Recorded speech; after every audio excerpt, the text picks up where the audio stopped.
I want to show you how just changing the rhythm pattern of a chord progression can completely transform the style or genre of your music. The same chords, totally different vibes. Let's get into it. Let's start with our chord progression. To demonstrate these patterns, we're going to use D minor, F major, C major, and G major, D minor, F major again, and then A7, and then another on the A7.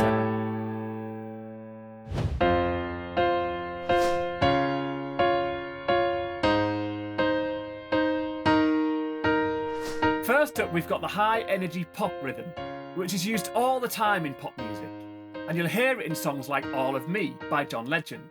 This pattern is upbeat, simple, and perfect for energetic ballads. The rhythm really drives the chords forwards. Here's how to do it. So you're going to play those right-hand chords on the first beat, the and after the second beat, and then the fourth beat. And your left hand is just going to play the root note. So I'll show you this on the D minor.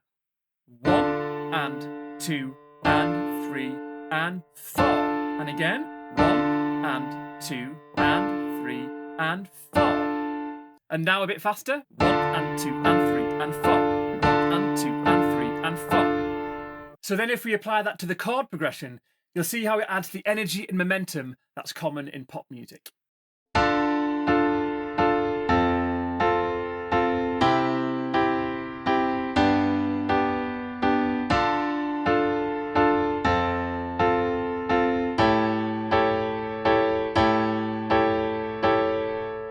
Now let's take it back, way back.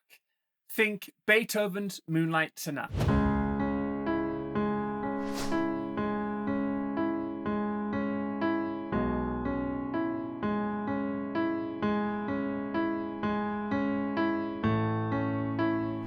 This delicate arpeggiated rhythm adds a classical elegance. Suddenly it feels dramatic and introspective. Here's how to play it. So you take your chord, I'll use the D minor again, and you split it up into 3, playing it from the bottom to the top, like this. Bottom, middle, top, bottom, middle, top. And we're going to play 4 beats per bar, but each one of those beats is split up into 3. It's called a triplet. So it's going to go triplet, triplet, triplet, triplet. And your left hand, to add more depth, you're going to play the root underneath, but then add an octave below as well. And the tempo makes a difference here. Make sure you slow it down. 1, 2, 3, 4. So if we apply that to the whole chord progression, you'll see how it completely changes the sound when compared to that previous pop rhythm pattern.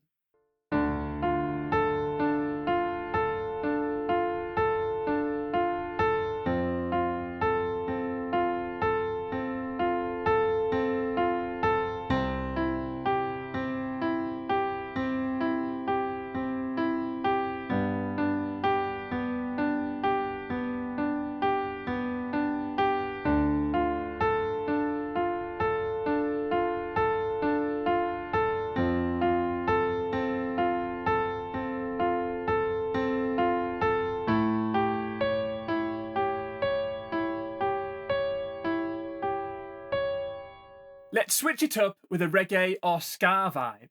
This pattern is used in songs like I Shot the Sheriff by Bob Marley.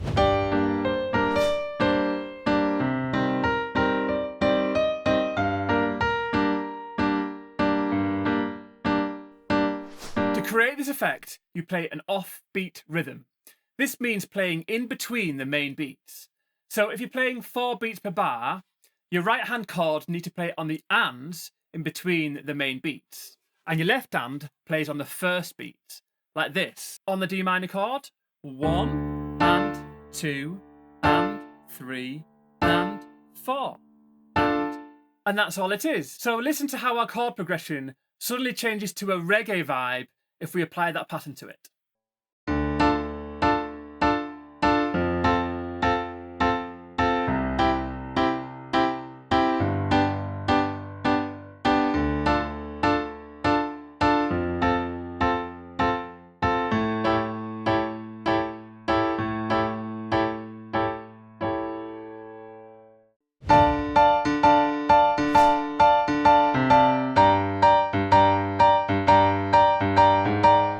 it's time for some rhythm and blues and soul vibes, like is used in Back to Black by Amy Winehouse.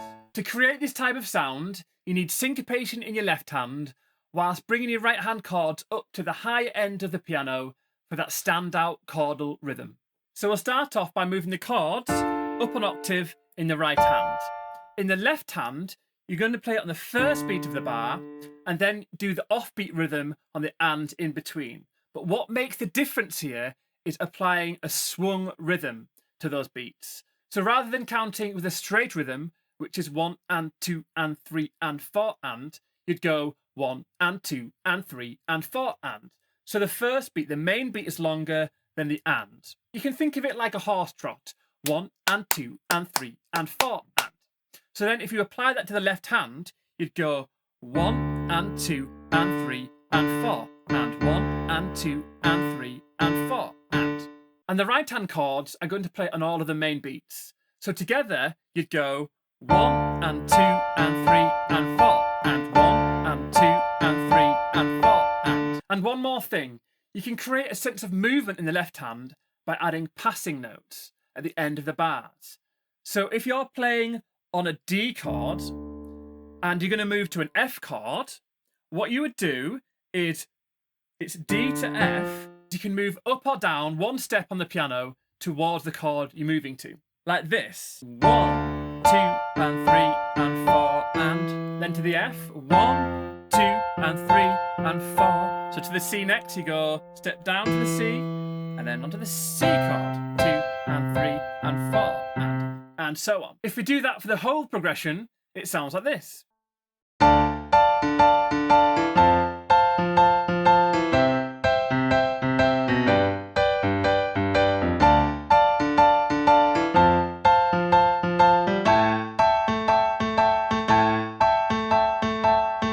If you're enjoying this lesson, then you may want to check out the Bird Piano Academy membership.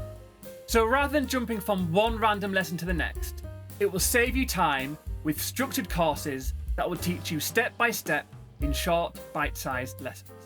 There's a whole range of courses, including ones in blues, jazz, sight reading and ear training, as well as my ultimate piano chords course.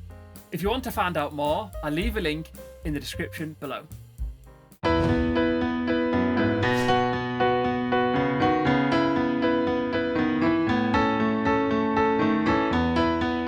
Finally, let's rock it out with a classic rock ballad rhythm, like used in Don't Stop Believing by Journey.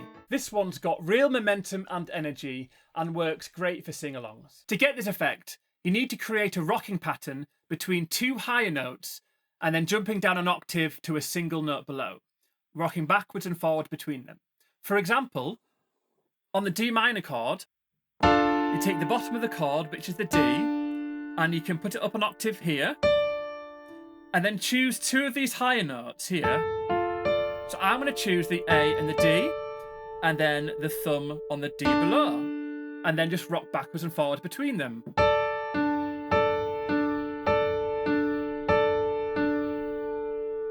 And then you can just add a nice low root note underneath in your left hand. 1, 2, 3, 4. So then on the F chord here, we were playing a second inversion. So you can take the lowest note, which is a C in this case, and make it go up an octave. And then you can choose two of the notes again. I'm going to choose the F and the C. And there's your rocking pattern. And like in the previous pattern, you can add some passing notes into the left hand to add more movement underneath as well. For example, 1, 2, 3, then pass from the E to the F in the left hand. Next chord with the C. So we're going to go G, and then to the C chord, and so on. So if we use that idea and apply it to the whole chord progression, it sounds like this.